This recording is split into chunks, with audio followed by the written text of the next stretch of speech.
বছর পরে এরকম ভাবে রক্তের পর রক্ত চলে যাচ্ছে, নামাজের পর নামাজ চলে যাচ্ছে, আজান শুধু শোনার পরে একটা করে একটা শুনতে আছি, কিন্তু না, আমি আর মসজিদে যাইতেছি না, মসজিদে যাইতেছে, নামাজ আর পড়তেছি না।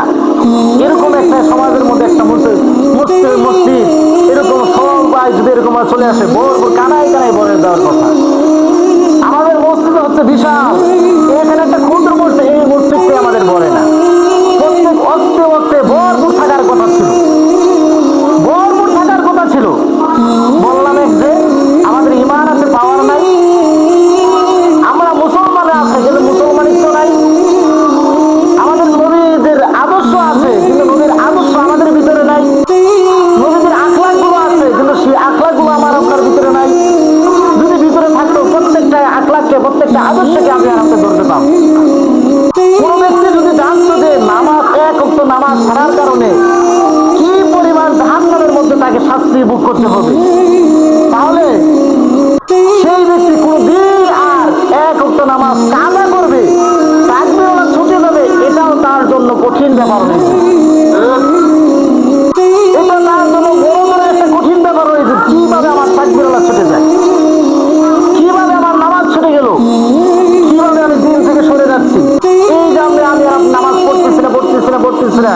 এক সময় তো এরকম ভাবে দেখবেন যে ছুরি বা তরবারি বা বডি যেটাই বলেন, সেটা যদি আপনি ওরকম ভাবে যদি রাইখে দেন, ব্যবহার না করেন, সেটা কি আস্তে আস্তে জং ধরে কি ধরে না, জং ধরে কি ধরে না। এই যে কোরবানির সময় আমি কোরবানিদের সময় যে ছুরি জবাই করি, এই ছুরিটি 1 বছরের একাধারে থাকে, কিন্তু যখন কোরবানির সময় আসে তার 10 দিন 7 দিন আগে দেখি যে জং পড়তে পড়তে এমন অবস্থা হয়েছে যে নতুন করে আবার ধার দেবো লাগে। আপনার আমি নামাজ না পড়তে পড়তে এরকম ভাবে কলিজাটা এতই কালা হয়েছে যে তারপর যে ধার দিব, এই ধার দেওয়ার সুযোগ থাকে না। ধার যে দিব, এই ধার দেওয়ার সুযোগটুকু আমার আপনার থাকে না। শেষে এটা অকৃত, যখন অকৃত হয়ে যায় কোনো তরবারি বা ছুরি, তখন সেটা কিন্তু আমরা ফালাই দিই না।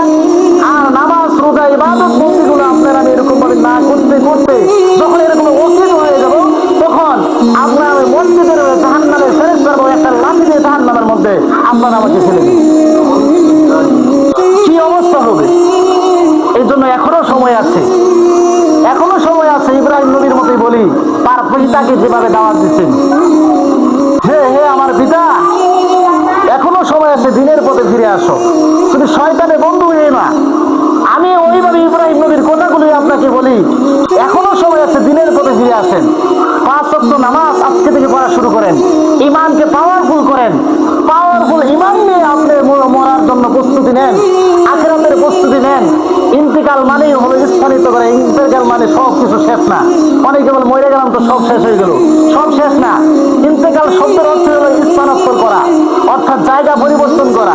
আপনার আমি শুধু জায়গা পরিবর্তন করব, কিন্তু জীবন শেষ না, জীবন শুরু হবে। সেই শুরু জীবনের জন্য, সেই শুরু জিন্দিগির জন্য আপনার আমি কিছু নিয়ে যাই, ইমানকে পাওয়ারফুল নিয়ে যাই, আমল গুলোকে আরো পাকাপুক্ত করি। আমরা যারা আমল করি তো আলহামদুলিল্লাহ, যারা একেবারে করি না এখনো সময় আছে। ওইরকম ভাবে ছুরি জং ধরার আগে যখন একেবারে অকুজ হয়ে যায়, ফেলাই দেয়, ওইরকম ভাবে যদি আমরা অকুজ হয়ে যাই, আমরা জাহান্নামী হয়ে যাব। এই জন্য বলি এখনো সময় আছে, এখনো দিনের পথে ফিরে আসেন। সময় থাকতে সময়কে মূল্য দেন, ইসলামকে বোঝার চেষ্টা করুন।